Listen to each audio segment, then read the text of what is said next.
What is up, everybody? My mic was not in front of my face. I should probably put that there. What is up, everybody? Welcome back to the Build a Mind podcast. I'm your host, TrevorBello. So today I am joined by OGs in the Bitcoin mining space. We've got SideHack and Iris.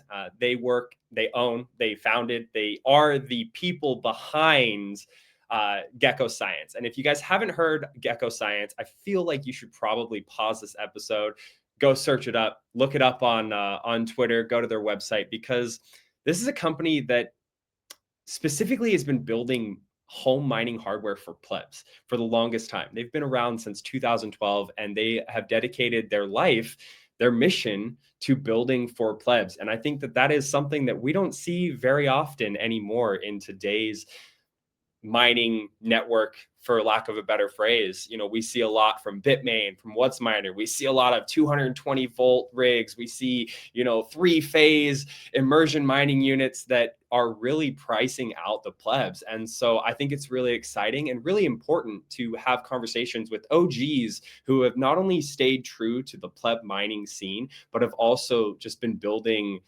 based off of their passions. So I'm really excited to get into this conversation with Iris and with SideHack. But before we do that, I have a couple of things that we have to go through, and then we'll get right into the podcast. Here's number one.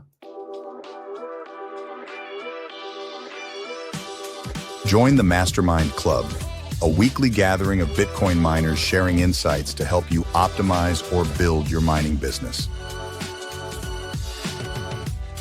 Our community fosters open discussion and collaboration, connecting you with experts who can help you overcome challenges and find solutions faster.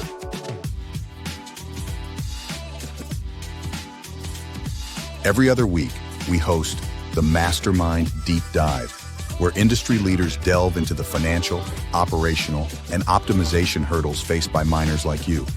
Brought to you by Bitcoin Mining World.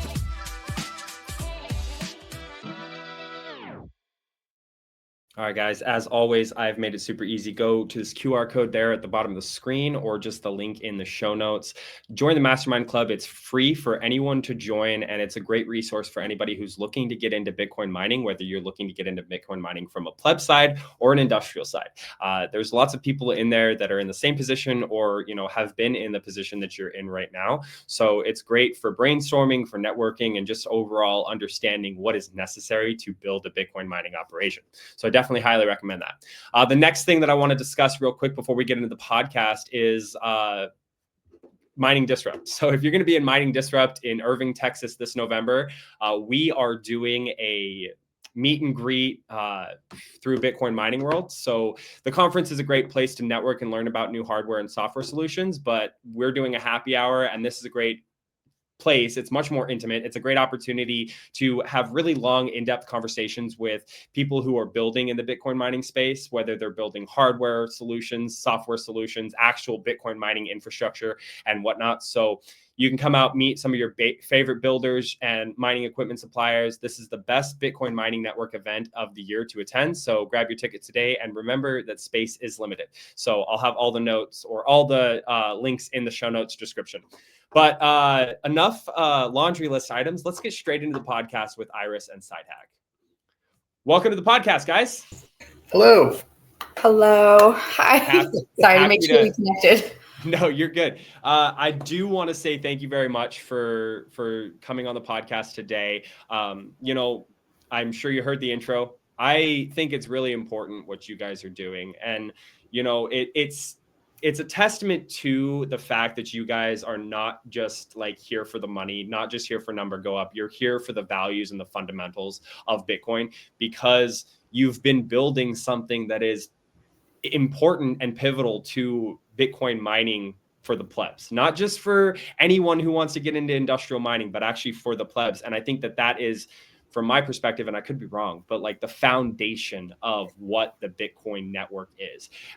So before we get into everything that you guys are doing at Gekko Science, I really love to start off with like history, background, you know, kind of like how you got into Bitcoin.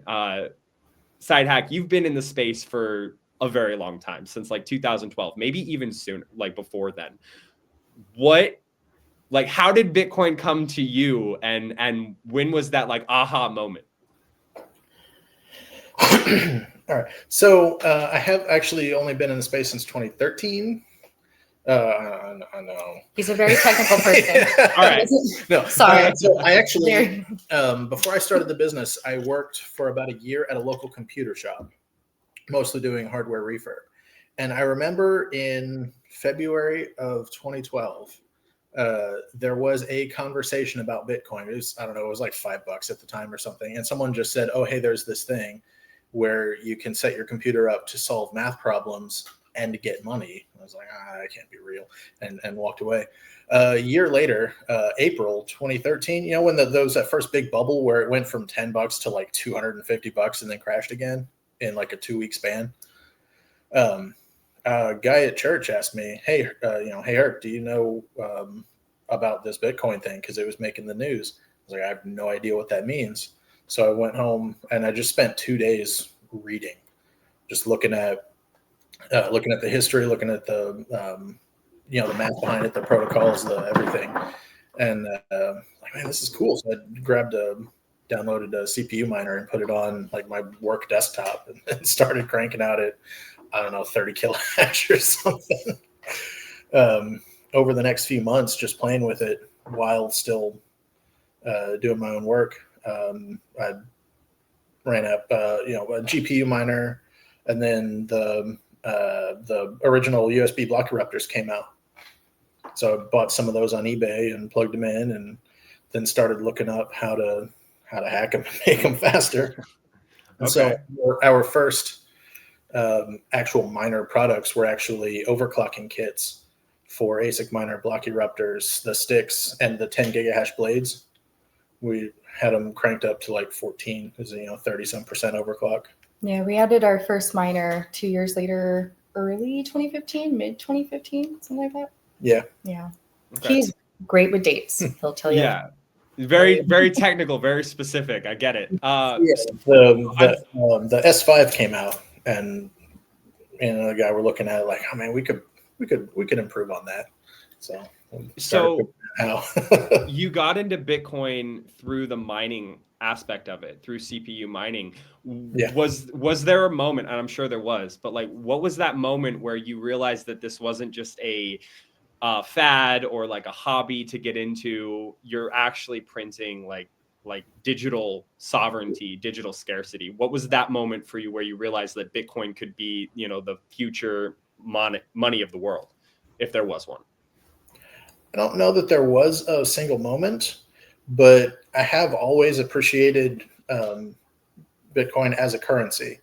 I've always, a lot of the price gains and stuff were kind of built on speculation and people using it as an investment vehicle and stuff. And I've always just said, utility, value based on utility and actually buying and spending. The network exists not for savings, but for spending transactions. Mm-hmm. And being able to do so internationally without as many borders and as many stops, I just think it's more connected. It's easier for the power to stay within the people instead of within the institutions. And I like that you made that point, because for me, that was something that was fundamental to my journey into Bitcoin. Understanding that now with remittances, with sending money over borders, like this was removing a third layer or an intermediary, a middleman, for lack of a better phrase, and allowing people to transact with people across the world without having to pay extraordinary fees. And I thought that was really important. There's a story, and I can't remember who said it, but someone, when I was in my first, couple, 100 hours of learning about Bitcoin, there was this idea of, people would get remittances from their families in the States, and they'd go to these Western Union houses or places where money transmitters and whatnot. And there'd be gangs and people who were corrupt outside of them, literally waiting for you to collect your money so that they could take a 50% fee on that. And I thought that was absolutely outrageous. And Bitcoin was able to change that. So I love that you brought that up. Okay. So, Iris, we heard SideHack's kind of journey into Bitcoin. I want to hear more about yours.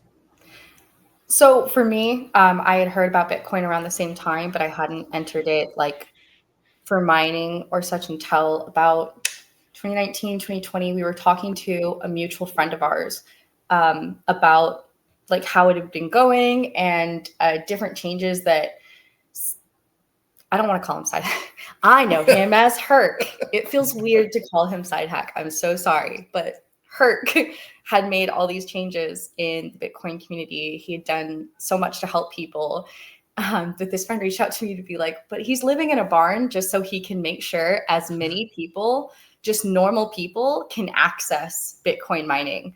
And that really touched me that he had given, I'm going to tear up a little. He had given so much of himself to this community, to the idea that, you know, you, me, everybody could have that own sovereignty, could have that autonomy. That was really special to me. And so when my friend was like, you should work with him, you should help him, you should get involved. And I did. I came in and was like, okay, so you have given so much. Let's just make sure that you also are taking care of yourself. Yeah.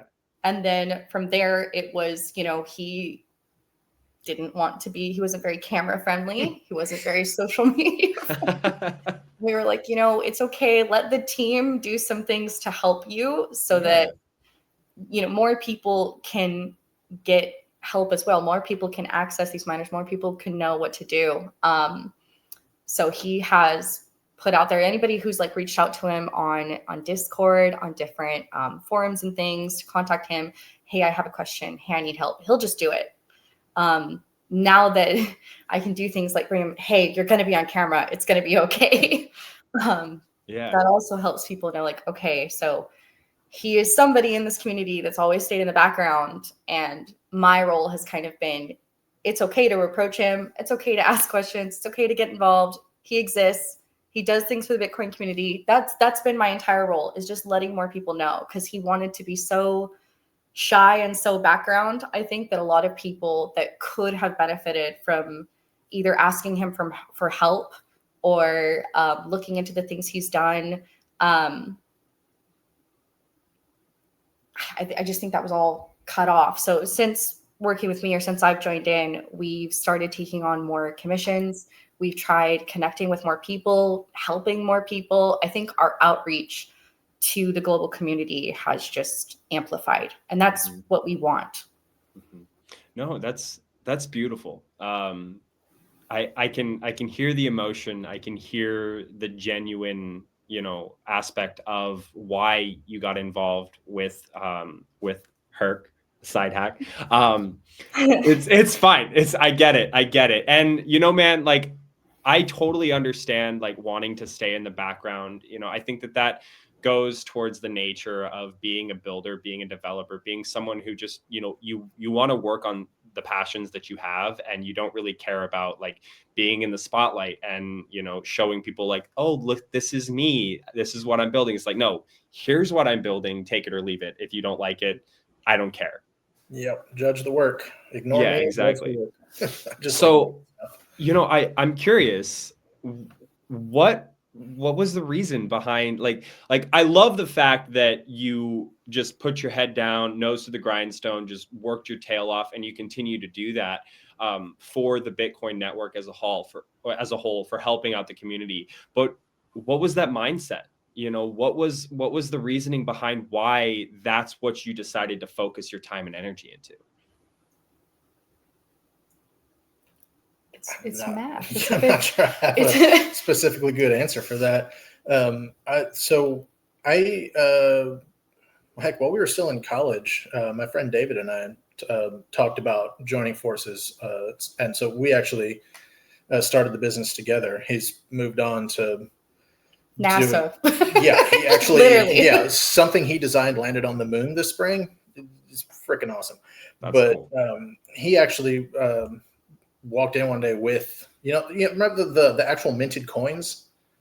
No, I didn't come into the space until way later. So, well, he bought one when coin was like $4 or something. And so I had said something while I was playing with hardware at the bench one day, and he's like, "Oh yeah," he pulls his coin out of his. "Oh yeah, I've got one of those." Like, what the crap, dude? So we're like, "Oh," so I didn't, we had worked with him for a couple of months at that point. I had never once had that conversation, but he had known about mining for a couple of years at that point. So we're just like, oh, cool, let's see what we can do. While I was working on my projects, I was needing better power supplies for like the GPU rig I was playing with. And we actually started with mining hardware, was not just the overclock kits and doing repair work, but we started building breakout boards for server power supplies because we had good connections with e-recyclers at the time. And so we could get, boxes of retired, 1,000-watt power supplies for like $5 that just had a proprietary connector. So a lot of our business for a bit was that. And then we started looking at more actual mining hardware from doing repairs and stuff. And I was like, man, we could do this. And I just have always liked hardware. I've always liked just playing with hardware. And that was a hardware that was accessible, something I could do and throw out there. So we just kept doing it. So I guess like really what I want to know is, when you go to Gekko Science's website, there's not like, you're not listing, Bitmain rigs, you're not listing 220 volt hardware, you're not listing these pieces of machines that are built for industrial use.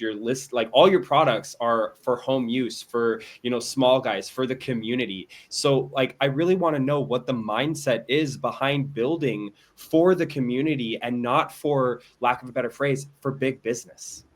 But well, for me, when I joined in, that was one of the things I brought up to him was like, how far is it going, or what are you doing with this? That's some of the things were introduced to me, is that the entire point was to keep it, to the common man, keep mining in, real homes with real people.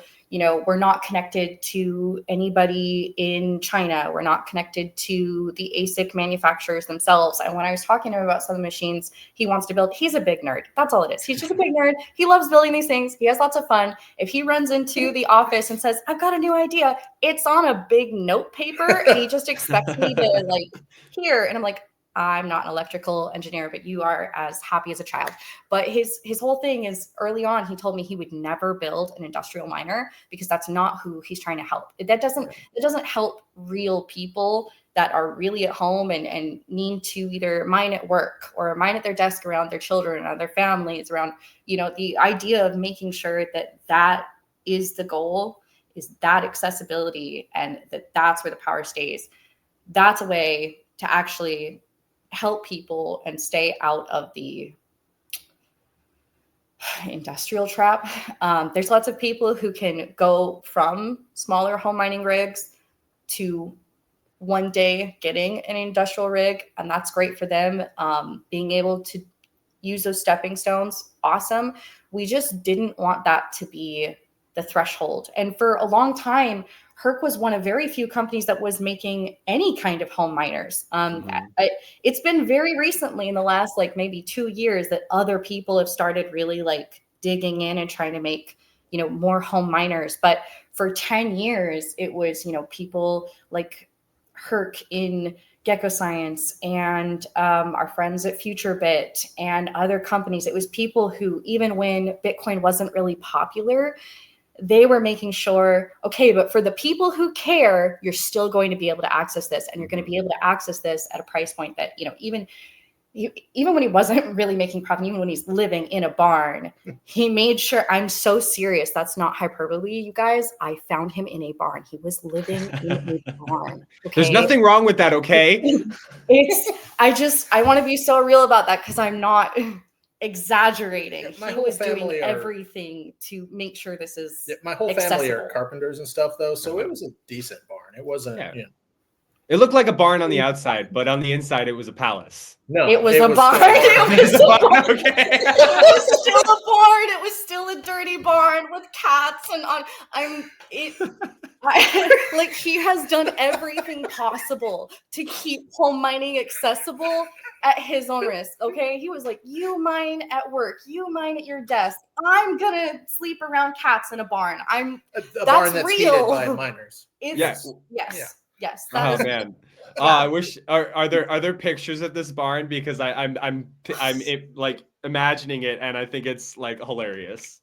No, and I will tell TJ and them not to connect any on the Twitter. I don't want any pictures of the barn. I mean, I've got some nice shots from the outside while we were building it. No one needs to see the barn.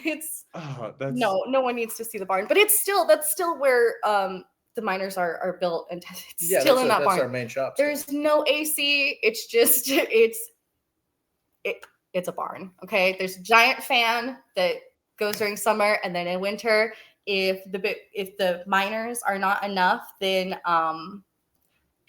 sorry. Yeah. If the miners aren't enough, then that just is what it is. That's what there's cooling for individual workrooms, but not the floor. So.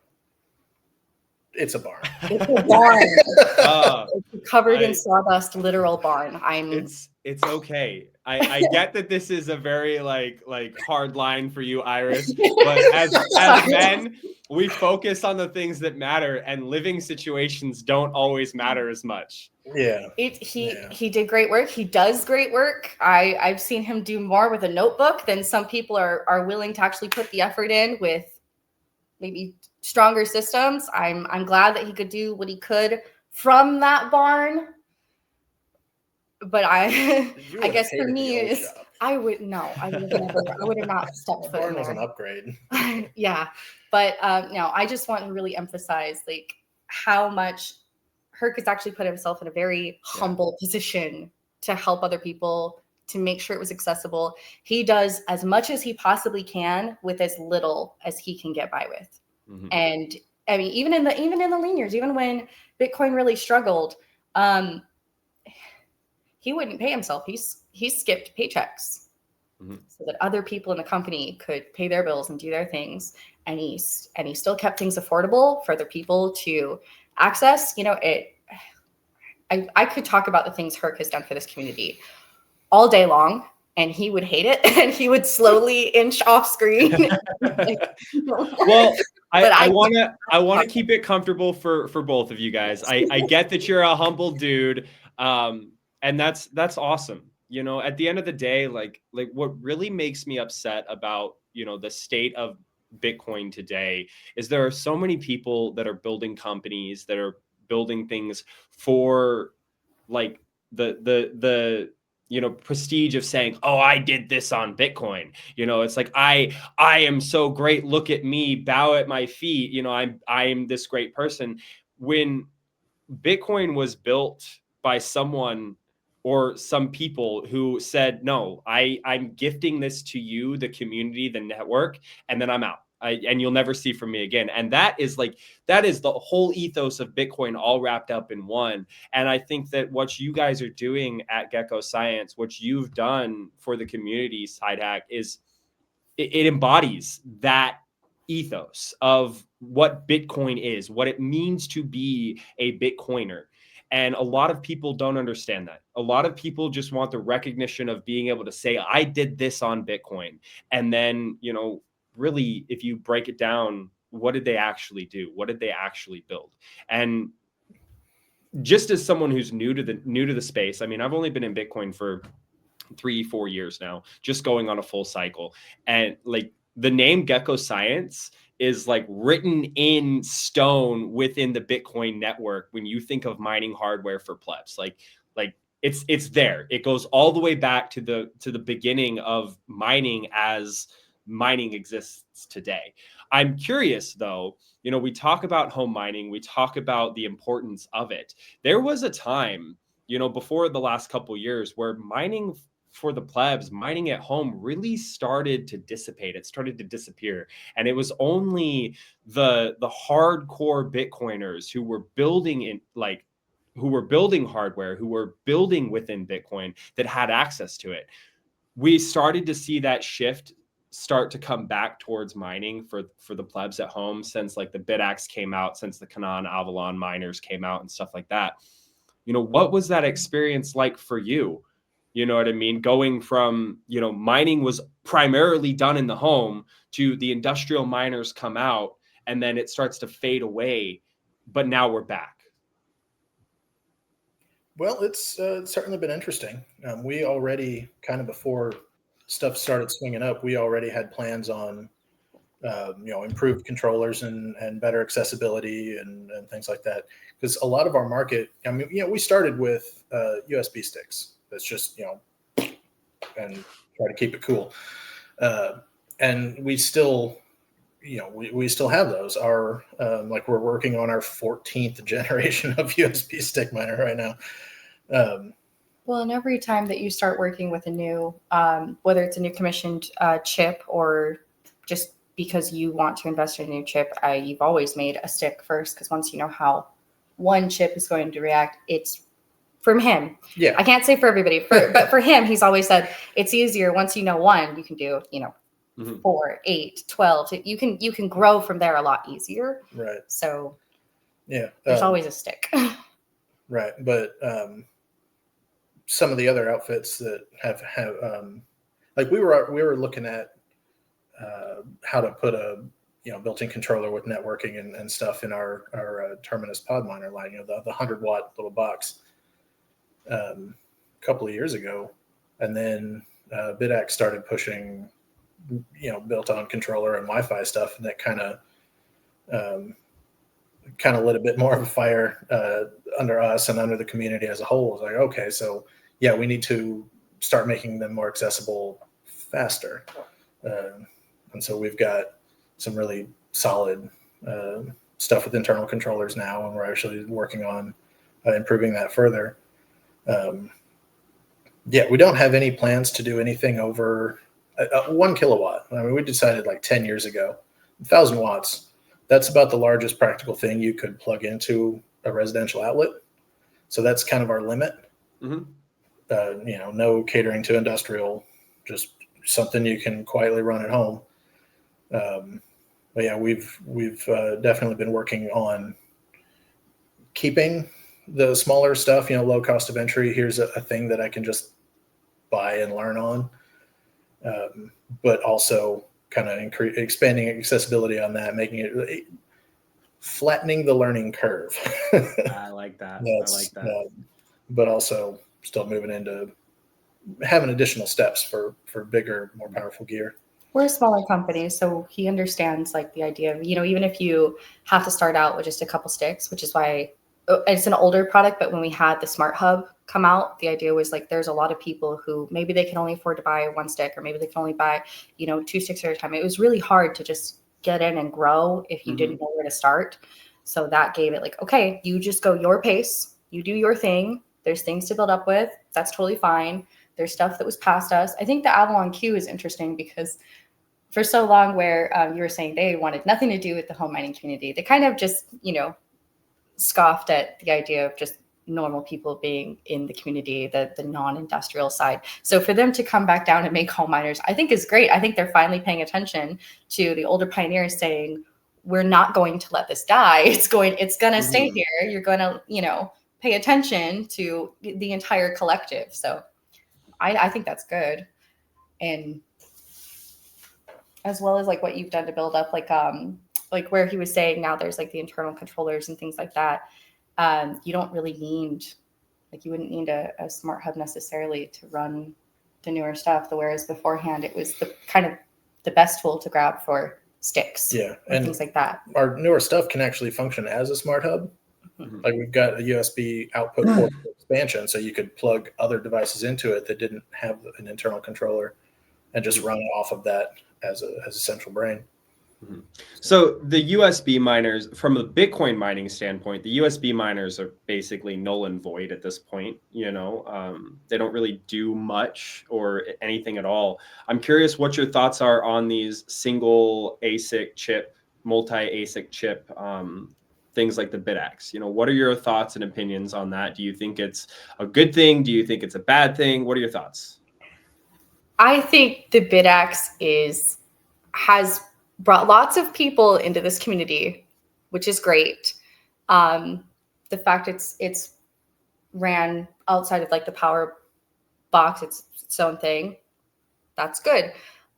They've done a lot of things within this community. As for the stick miners kind of being more phased out, understandable that they're smaller. They're in some people and in some circles and the people you talk to, they're considered lottery miners. including the BitX and the like, which is fine. The point is just to make sure people have a way in if they want in and to grow from there. I'm sensing a but.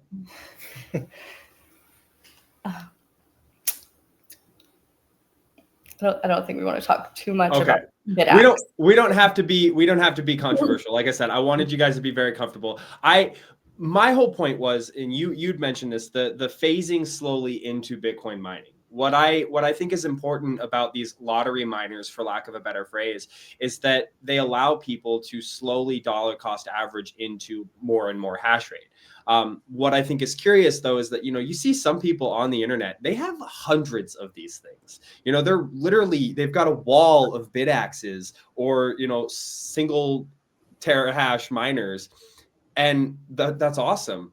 But I see Bitcoin mining as like this slow incremental step to bigger and better. And, you mentioned 1,000 watt, 1 kilowatt machines. Those are perfect heaters. Those are perfect for, slowly getting into Bitcoin mining. So like, I'm very confused why somebody would buy 100 BitXs when they could just, buy an S19 and learn how to underclock it and, figure out how to do that. And I know from the hardware manufacturing side, when you're trying to build hardware, you're obviously not focusing on Bitmain's machines. But I wonder if you have any thoughts on, instead of going for the BitXs, just go for 1,000 watt miner that can heat your home or heat your water. Well, we're actually in the process of designing a miner that can double as a heater, 2 different versions of it. I think for the people who have, whether they've gotten stick miners, they've gotten the BitX, if they need to get a little at a time and grow, that's totally fine. And from that, you're just going to have more of them. But if you have the money right at the beginning to not just buy 100 BitXs, you're going to be a little better off getting a larger machine. There's people who've come to us before about like wanting to invest an amount of money of just to get them, not for wholesale, not for just because they want them at home. And we feel like we have an ethical duty to be like, you'd get more hash rate, you'd save more money by not doing this.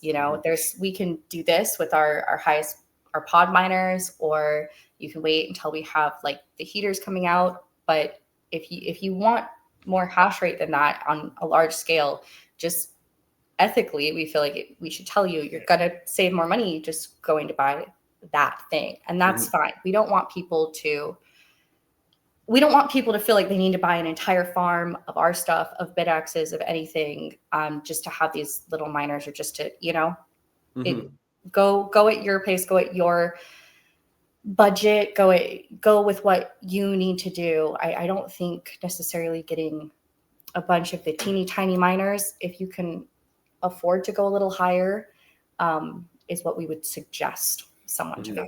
And some of that is not necessarily about the hash rate, but about the collection itself.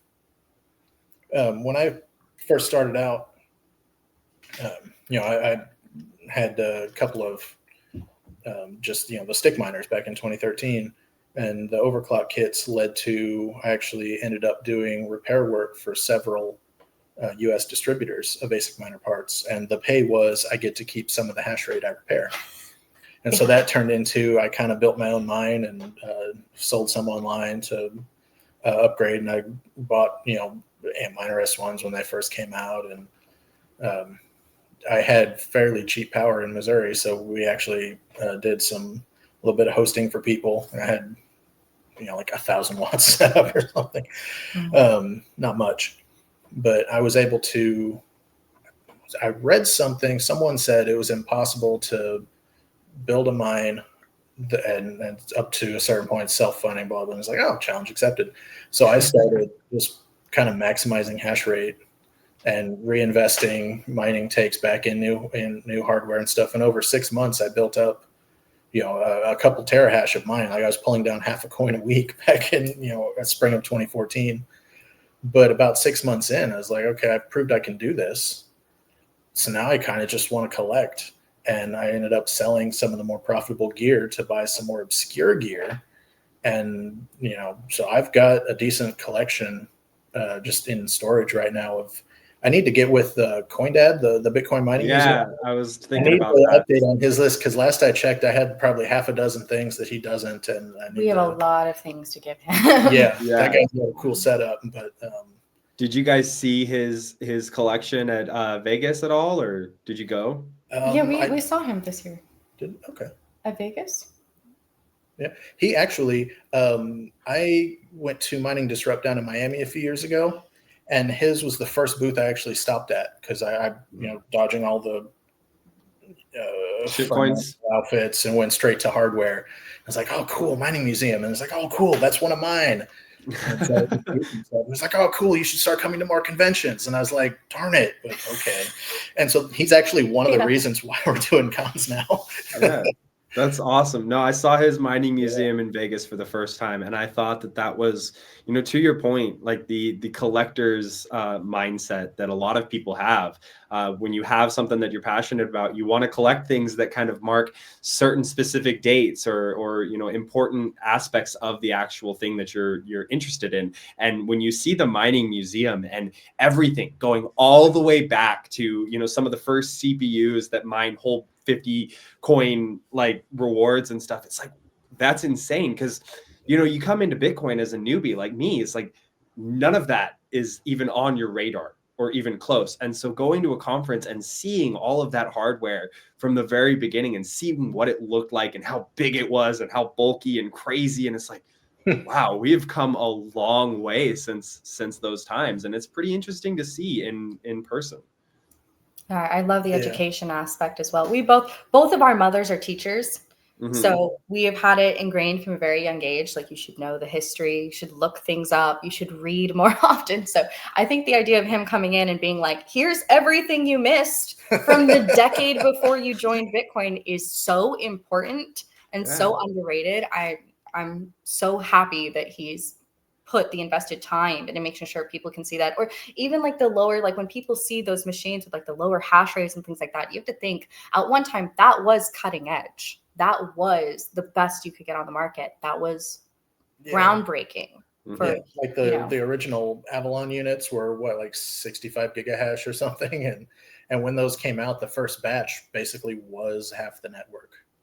And now you think like 5 years ago, I had a single USB stick better than that. Yeah, it's wild. It's absolutely wild to see where we've come today. I want to take a little bit of time to focus on you specifically, Iris. I can tell from your guys' dynamic that you are an important aspect to Gekko Science and to Herc. You kind of protect him from things. You mentioned this a little bit before. You protect him from people that would otherwise look to cause, detriment, maybe is a good way of phrasing it. What, from your point of view, what is your role and how do you provide value to the company and to Herc? So, like I said, when I first came in, the idea of helping him take care of himself and maintain the community was entirely internal at that point. So it was getting things organized. It was making sure he's actually paying himself. It's kind of hard to explain, but it was just internal benefit, just making sure that like the team itself was a little stronger, that he wasn't sacrificing his own health where he was sleeping at night, things like that, just to make these or get things out there. As it's grown since then, I was a large push for us to go to conventions, for us to connect with other people in person. We have an office in Florida because that was the easiest way for us to meet with other people that wanted to commission work. If you've ever reached out to us and said, hey, I really want this miner to exist, I want you to be a part of this group where we're building these, there's been, I can't say that. We have a lot of NDAs. I can't say about all the projects going on right now, but I've been the one to come in on that, make sure our contracts were right, discuss details of what was going to be met, make sure our schedule could allow it as well, because he has no free time. We just fit in what we can and where we can fit it to meet deadlines or to handle things. So if you've contacted us for that, I was a part of it. If you've met up with us at a convention, I was also probably there. If not me, you'll see other friends that are with us, Duncan and Avril, the Voltaire, and lots of friends we have also helped us out. But if we're at a convention, I'm probably there. Things like that. I think I've just helped try and there's no professional way to say it. I've pulled him out of the barn. I've made him start to talk to people and just let more people know about him. I am extremely protective of him, not because I want him to necessarily have all the glory and the things we were talking about, that there's people in the Bitcoin community who I think are very much I did this, my group did this. And if it's not glory to my personage or my group, then screw off. And we don't want you. And we only want the glory. And they might say they don't, but they're very clear about what they want. And I'm extremely protective because I know the work he's put in. I know not only how hard he works, but how much he personally cares about this community, about making sure that the things he puts out there work as well as they possibly can. If he doesn't like something when it comes back from prototype and he's like, I can do this, this, and this better, he'll change the whole board. It's not going to go out there just because, well, it works. No, he tests, he ensures, he makes sure every product before it reaches a person's hand works. So I'm incredibly protective about the way people talk about Herc, the company, the work he's done, because I know the truth, because I was there seeing behind the scenes what other people may not have seen. I was there watching him not pay himself, watching him not pay his own bills so other people could get by. I was there watching him sacrifice himself to an extreme degree I've never seen anyone else in this community do, just to help, just to put things out there. So I do come off very protective, and I will never apologize for that. If you ever see somebody talking about side hacks done this, side hacks done that, it's never coming from him directly. It's coming from the team that supports him. And that's fine. That's what he feels comfortable with. He doesn't want to be the one talking about it, but I will. I will. Absolutely, I will. Yeah, I think that's an important thing. Like, I'll be honest. I am married. I have a wife who, keeps me in a place, in a mental state that's positive and healthy. And I think it's important for every person, not just men, but every person, to have somebody in their corner. Doesn't matter who that person is, but somebody in their corner who is, willing to go to bat for them and say, hey, I don't care who you are. You're not going to sit here and denigrate, downgrade, talk shit about this person because I know who they really are. I know what they've accomplished. I've watched them put themselves in harm's way or, put themselves last because of their passions and their drive. So I appreciate that and that information. I think it's important. So you mentioned protecting him from people. You've said it a couple of different times. Can you kind of, without sharing names, without like getting into details, can you talk about like some of the things that you protected him from? Oh, I want to say within the first like 4 to 6 months that I even started working with the company officially, my first official start date, I don't know the exact date, but it was in March of 2020. That was the first time that it wasn't just us talking online. It was, I am now a part of this team and I'm going to help you. He wants to help so much and do cool things, build cool things so much that sometimes he doesn't understand when people are either being mean or taking advantage of him. Yeah. So the very first project I came in on when I started working with him was somebody that had him working for $2 an hour for mining gear, taking him away from other projects and things because there was this promise or this idea that it'll be a great machine. And he's like, I love building cool machines. I'm on it. And I'm like, you need to eat. That is what are you doing? So I came in and I said, I'm now on this. You're going to be talking to me about the project. They immediately degraded me, were very rude to me. And he was not having that. He's like, you're going to respect her. We went to go meet up. Actually, that was the first time. This was before we even had an office in Florida. And it being an international port, it being where a lot of business investors meet, a lot of people who want to do these projects. It just made sense to come out here. He was the first person we met out here, and he was incredibly rude. He was trying to take advantage. I could tell he was trying to take advantage of the fact that Herc would help anyone build anything, do anything. So I was kind of the person to come in and say, but we need to make sure that this is fair for everyone involved. We need to make sure that we're not just doing essentially free work for you. He was doing really free work for him. And this went on for months. And I finally put down my foot and I said, like, this is not a good deal. It's going to hurt you. It's going to hurt the entire shop and stuff, because he'll do anything to make sure everybody else is taken care of and everybody else is doing good. But if he himself are the one who has to design these things and put in that time, if he's not taking care of himself, it's really, really hard for anything around him to thrive either. So my very first step into the business was going from a more passive role. I was doing organizational things, invoicing and stuff like that, to when that deal popped up, I put my foot down and said, we're backing out. We're not doing this. If he's only going to take advantage of you, this is not good for you. And I think after that, we had our first discussion when we went back to the hotels that we were staying at and talked. And he designed a whole different miner. We decided to go in a different direction. But he looked at me and was like, you care. Like, you're not going to let me just get bulldozed. You're not going over the coals.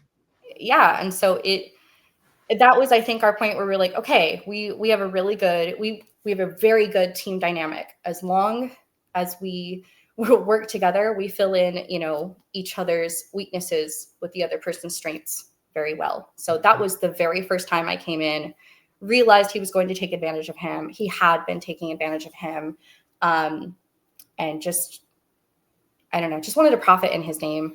And it's not the first time. You can look up a lot of times out there in the community. If you look up Side Hack or Gekko Science, where people may want to make reality warped to their benefit, I think. I would highly suggest anybody follow the money, and you will always realize that it will never go back to Herc.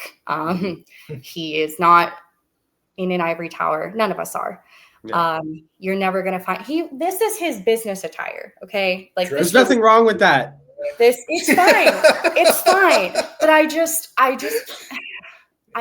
hate the idea that he wants to profit off the community, or he wants to, abuse a certain thing. I would very heavily urge anybody who has heard a story about Herc or about Gekko Science in whole to look at the history of what he's done for people, of what the Gekko Science product line has done for people, and just follow where benefit is actually going. And in that case, that very first time that I entered the company to help, I saw that people who think maybe because he's been more in the background, maybe because he's less likely he's not going to really stick up for himself.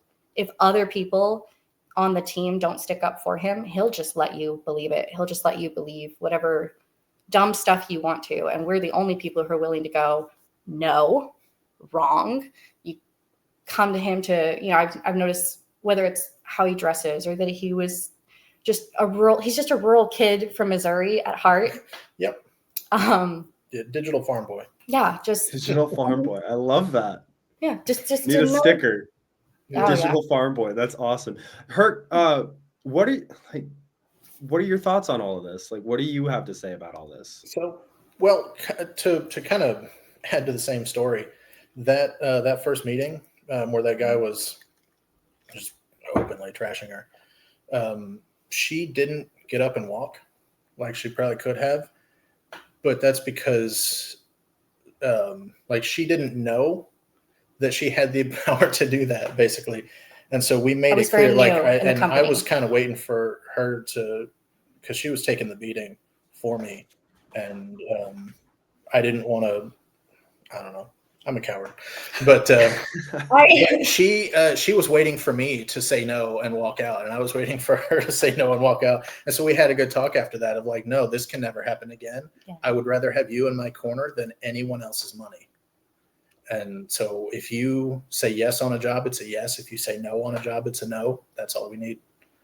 I was very new. So bear in mind, like at this point, if you want to do something with Gekko Science, the project's going to involve both of us. Just like this interview, it's just easier for us to talk together, join forces. We are a team. You're getting the team together now. Early on, that was the first time I was ever involved in a Gekko Science deal or anything like that. So that's why I delegated to him of if he wants to do this or if this is past his boundaries, he'll stand up and do it. And meanwhile, he's standing there waiting for me to get up. He's like, are you okay with this? We left there going, I am not okay with this. This is not okay. And that's when he stood up for me. But and then like she said, we took the ideas that we were building and said, well, how about we do this and this instead, and basically just designed a whole new project over the weekend. Yeah. That's awesome. I have to say, throughout the course of this conversation, I've gained a very deep respect for the both of you, for your team dynamic and for what you're building in the space. I think it's very important. Coming into this, I knew how important Gekko Science was. I knew why it was important, what you guys are doing, but understand the dynamic a little bit more kind of increases that level of respect that I have for the both of you. So, I think it's really awesome what you guys are doing. We're starting to get up on time here today, and I want to stay respectful of your guys' time. So I'm going to go through a couple of these really fast and try to cover some of these last questions that I have. So what are some of your biggest accomplishments when it comes to Gekko Science and the hardware that you've been building? What are you most proud of without going into a story?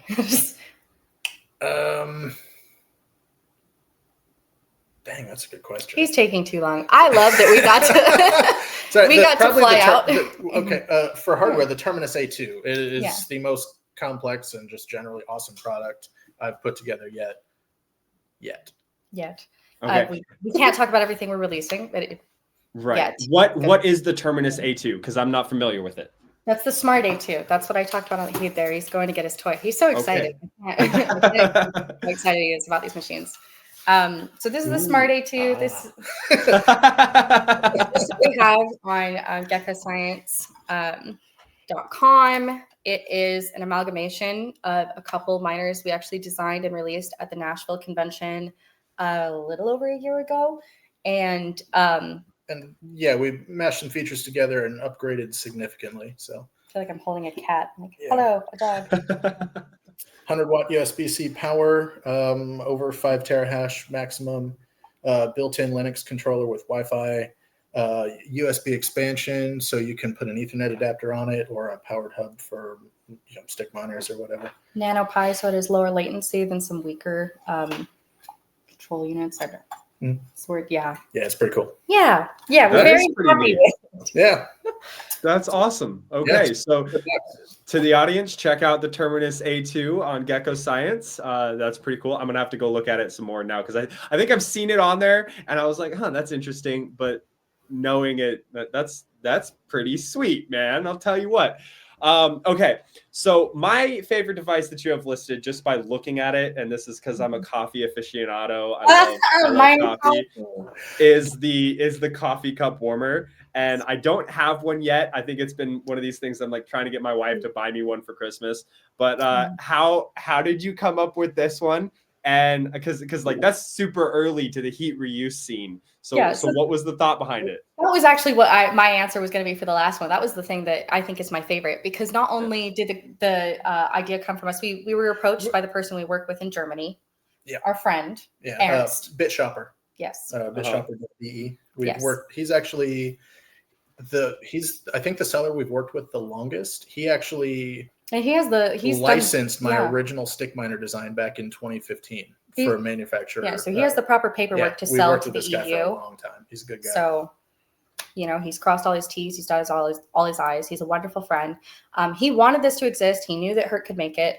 We have another friend I mentioned before, Duncan. We work with him. Lovely designer. Yes, IMGPO. GPIO. Yeah. Yes, the solo GPIO. mining co out of England. Oh, okay. Yeah. I've bought some stuff from them. Yeah. He's wonderful too. Guy. He's brilliant. And one of the things he's done is he actually designed the outside, the English walnut. That was it's so pretty. That's all him. So and he's gonna get grab the toy. Grab it. Sorry, the moment you mentioned fun toys, he's like, "Oh, can I bring it out? Can I bring it out?" That's the best part. That's the best part. Sorry, my office is right there, so I've got samples. We're right outside of the office we work in right now. So this is the Mine Coffee. Lovely. So Ernst, it was Ernst's idea. Mm-hmm. It was Duncan's design. It's beautiful. It's very sleek. The best thing about it for me, because again, I'm just a little more business minded, but because it's a coffee warmer, because it's a hot plate kind of thing, you could buy it for your office. And I can't say because I'm not a tax person, but from what we understand, if you buy something for your office, it's tax deductible. Tax deductible. This is the only miner that we know of that is meant for like actual work utility that could then possibly be a tax write-off. That's all we're gonna say with that. So I'll tell you what I like about it, and then we can kind of bounce a little off of each other.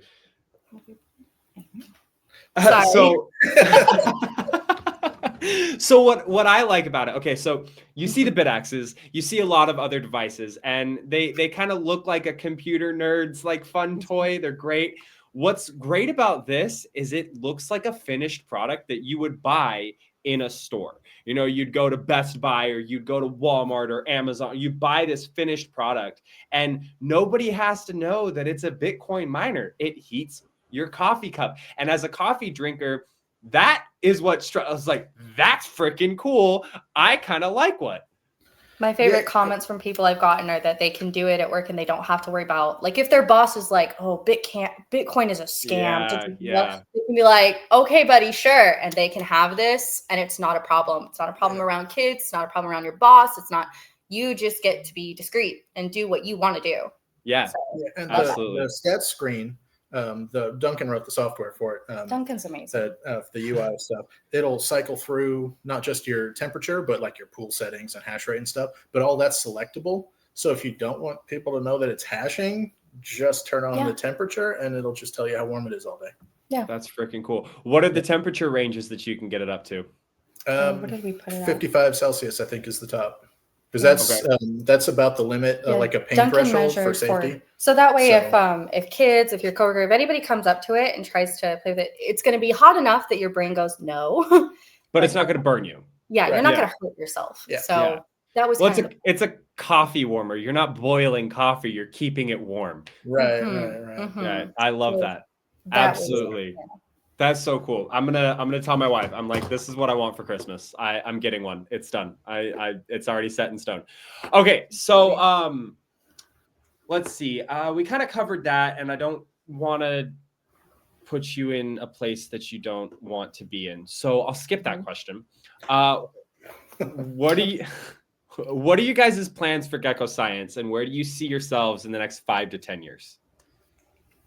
Well, we're still gonna make home miners. They'll still not be industrial, but the thing we've been moving towards is, like we were saying, like heaters. So the larger machines, the more it goes, the more we've been looking at, okay, well, we want heat utility. That's really important for us. So we want to make sure we're doing something that can heat your workspace, heat your house, heat your food, heat your, there's a utility behind it. So the larger the machine you'll see coming from us in coming weeks or months, next year, thereafter, that's our goal. That's what we want to do. We want to make it so that, if you need the heat anyway, if you need to use it, then you might as well be doing something where you can hash at the same time. It's not wasted. It's dual purpose, so that's the future for us that we're looking at. There was a trend for a while some years ago during a bubble to just put mining chips in everything. Like the ant router came out, and I've heard a couple of stories, and it never made sense because like I mean, some things almost made sense because if you already had an internet connection, you know, yeah. But like if you had to build out all of the internet and the controls and power and everything to support a mining chip, you're adding expense for no real utility. But, you know, a lot of the things we're coming out with, and we cannot say what, right. they will be using heat utility. They'll be doing something similar to this. So it's either to, you know, warm your coffee, right. Exactly, use it for other exactly what she utilities said a moment ago. way. If it So, yeah. needs to be warm anyway, it might as well be a miner. Is a concept that we are firmly gripping with both hands. I couldn't agree more with you. I am a heat punk at heart. I love what they're doing over at Space Denver. I love what the heat punks are building. I am like this is something that, you know, I got into Bitcoin mining, but the heat reuse aspect of Bitcoin mining, the niche within the niche within the niche, was what got me so excited, because the idea, like, I came into Bitcoin in a time where mining at home was not feasible, was not cost effective. And so when I found out, like, hey, I can plug a Bitcoin miner in lieu of my heater, I can get a subsidy on the electricity that I'm already spending to heat my home, and I can stack sats at the same time, which I highly value. This is something important to me. And watching some of these incredibly, insanely smart people building hot water heaters, building hot tubs, building pools, working on HVAC integrated systems is absolutely insane. We're on some of those projects. We can't tell you what, but there's a lot of them out there that don't have our name on it, but they don't need to. It just, we've done some things and we cheer for them. For a while was a lot of those projects are basically a custom shell around an Antminer. Not a whole lot. I mean, more now, I think. There's more custom work for a long time, then no one was doing their own, you know, board level engineering. It was just wrapping something off the shelf. And so we're trying to change that. We want to change that. We want to be a part of the movement that goes forward. Like you were saying, the heat punks that, you know, trying to make more, you know, utility be more of the norm instead of the exception. So we'd love to see that. So let me ask you this, you know, with the 256 Foundation and, you know, some of the things that are coming out, you know, they've got 4 main projects that are working in a stack for home mining and home heating. What are your thoughts on these things? You know, you've got the Libra board, you have the Ember One, you have, I think it's Mujina software or firmware, and then there's the hashing pool. What are your thoughts on all of this? The 4 main. Let's see. 256. That's we are actually on some projects that are, I think, pulling from that. 256. We can't talk about those though. You don't have to talk about the projects themselves. I just want to hear your thoughts on how this is going to affect the Bitcoin mining network, the heat reused industry, that kind of stuff. Just kind of generally, very, very generic answer, but moving things forward. I think it's really, really cool because, you know, you talked about the form factors being built around ASIC or being built around Antminers or Wets miners. I think what's really cool about the open source aspect of Bitcoin mining hardware that is being developed today, it's not out yet, but it's being developed, is this form factor operability. You know, you can change the form factor as a developer. Let's say you're building an HVAC machine. You're trying to build something that HVAC technicians can see and understand and recognize, but mines Bitcoin. You can build that into your form factor that you specifically need, and you can build a business around that helps people get into Bitcoin mining in an easy and cost-effective way. I think that that's something that's really exciting to me as a heat pump. Yeah, we would agree. Work hard. What can we say? What can we not say? Yeah, no, I get it. You got NDAs. You can't say certain things. No, for sure. So, all right. This last couple questions were really, I really, like I said, I really want to be respectful, but I really want to get this stuff out because I think it's super important. Absolutely. Yeah. So you've been in the space for a long time. You're OGs. What are your thoughts on the state of the Bitcoin network today?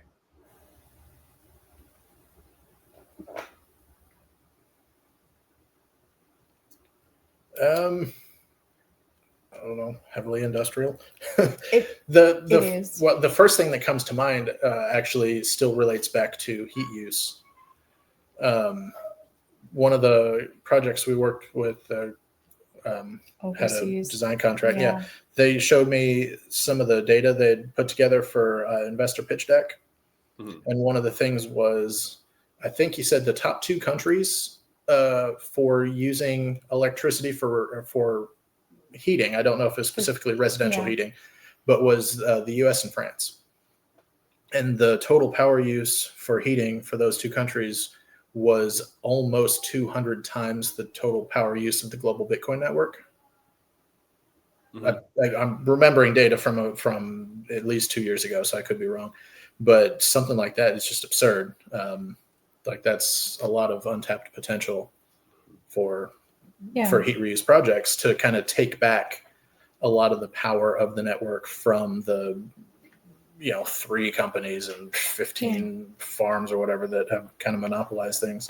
Yeah, if you're going to pay to do it anyway, it might as well be a miner. You need heat. So, it might as well be something that comes back to you as well, that benefits you at the same time. So my thought about the state of the network is it's technically decentralized, but it's still too centralized. I agree with that. So your thoughts on heat reuse? Is it the future of mining, or is it just a fad that's going to eventually blow over? In a couple of years. Yeah. Oh, we've been heavily invested in that. We've been saying that to everyone we can for years. Yes. In 2013, I had ASIC miner cubes under my bed, keeping my room warm because we had a 5 kilowatt electric furnace in a really old, crappy house, and I was like, "Well, power," and that was 12 years ago. Yeah. So I said it. I love heat reuse. Heat reuse is actually what got my wife to start to understand Bitcoin. We were paying, and this is just a little anecdotal story because I didn't run the numbers. I'm not a technical analyst. I'm not a engineer. I'm more of a fuck around and find out kind of guy. I'll just plug it in and see if it works. And if it works, great. If it doesn't, well, So I wanted to build a Bitcoin mining heater, and our HVAC, our heating system, it was 4,000 watts, so 4 kilowatts at I think it was pushing out 40,000 BTUs, which is what it could do. And we were spending, every month in the wintertime, we were spending probably a good $60-$70 a month just to heat our house. Well, I plugged in that Bitcoin miner, and I spent a little money on the infrastructure. I plugged in the Bitcoin miner, and it provided that much heat and more at 2 kilowatts. And actually, I run it at about 1.9 kilowatts. And it was much quieter. It was much cooler. And then when I showed my wife, hey, babe, this is how much money we've actually gotten back from the Bitcoin miner, she was like, all of a sudden, this makes sense. I get it. You know what I mean? She was kind of like, why are you doing this to our house? But it's now she gets it. We haven't turned on our furnace in 2 years. Exactly. Yeah. Where he was saying he uses them at the shop too. That's real. That's where the heating out there comes from. And it has probably saved money. I'm not sure. I mean, Missouri's electricity is very low. The shop we were in before we built was an old, scroungy old, truck shop, pulling semis and do engine work stuff. Smaller barn. Dirtier barn. It was huge. Sorry, bigger barn. Yeah, it was 30 years old and the insulation was failing, but it had 3-phase power. Yeah. So we actually built a 100 kilowatt data center in the back corner and sold out power basically just to when we were at capacity, it paid the rent. Yeah. But it also kept the place warm because we had a 100 kilowatt data center in Missouri winters. So it was. Yeah, that's rough. It's rough, but having the heat is important. And a lot of people are starting to realize that the heat aspect of Bitcoin mining is a viable solution to creating and withholding the values of Bitcoin. And that is what I love. So I love to see that you guys are doing it. I love that you're on the same page. I can't wait to see more of these things coming out. I know you can't talk about them now, but it sounds like you've got a lot of things in the pipeline and we're excited about it. So yes, we're very excited. We're very excited. Just pay attention to the things that come out on our socials, things on our site. Some other people will probably announce certain things with or without our name on it. Just pay attention to the Bitcoin community in whole. There's so many amazing things that are coming out, not just with us, but with so many other companies. We're excited for everybody. This is going to be amazing, and we can't wait to see where the community goes next with it all. It's gonna be awesome. Are you guys going to any conferences anytime soon? You're going to be at the Heat Punk Summit in Denver? When is that? That is in February, I believe. February 20. We tried to go this year to that one, but couldn't make the schedule work. Yeah, we're trying to make it in our schedule right now for Texas. The Disrupt. Yeah. Yes, November. So we're trying really hard to see if we can fit that in. If we can fit it in, we'll be there. Yeah, so I would love to meet up with you guys there just to shoot the shit, because I'll be down there at Disrupt. So absolutely. Yeah. Okay. Awesome. Say if mining museum's there, I may have a box for him. So yes. All right, cool. Yeah. Awesome. Well, I hope to meet you guys in person. This is the last. There's literally last couple questions that I ask everyone. So, what is a piece of advice that you would leave with the audience? You know, if there's somebody who's curious about Bitcoin mining, getting into the industry or the network as a whole, what piece of advice would you want to leave with them? Immediately start reading into it. Immediately start looking into not only the history, but like where we're at this point of time, how to start from wherever you're at, you know? So look at the parameters of like, okay, well, I can only mine at home, or I can only mine at work, or I can only afford this much, or this is what I can do in my space. And then look at what's going to fill that.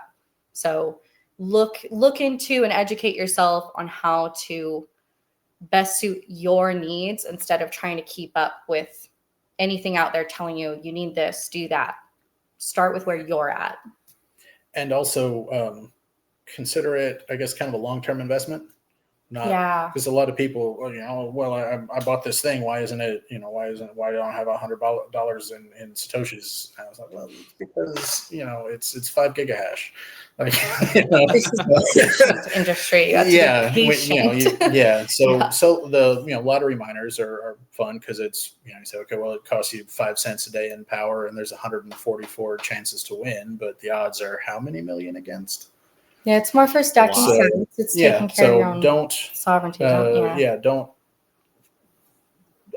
Understand the math behind, understand at least the statistics at least of how, what payouts you're going to see from different scales of things, and the time it'll take to pay off investments. And from that, don't invest more than what you really have. Don't be, I think because so many people are like, oh, well, Bitcoin's shooting up and that's wonderful. We're so excited for that, but don't sacrifice your health, your bills, your family just to get in, just do what you can at your level. It's okay. Being in at all is better than most people on earth right now. You're still in the minority. Just accept where you're at and look at long-term. You're buying your own freedom. You're participating in a system that later on will pay off. It's not going to pay off in a week.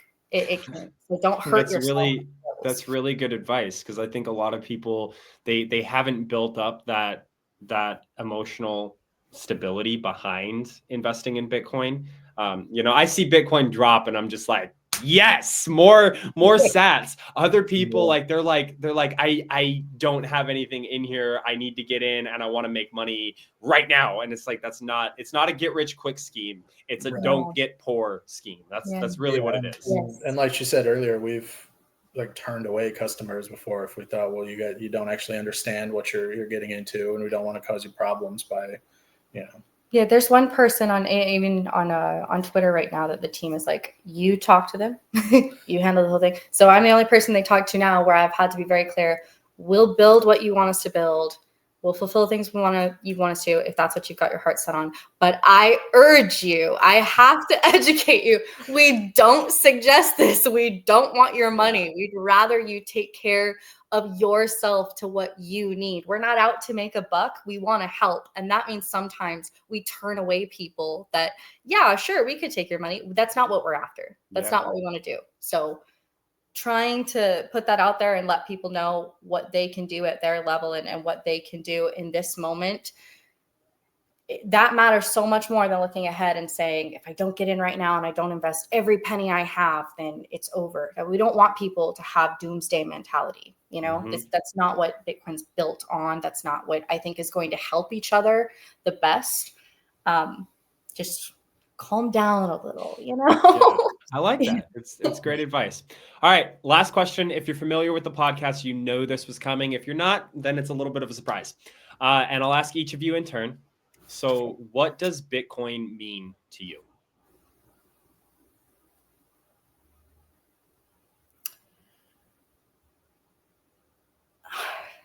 The most important aspect for me, or what Bitcoin means to me, is the idea that anybody out there, you could be a single mom, you could be, down on your last dollar, you can have something to invest in your future that has more security to it from what we've seen than fiat.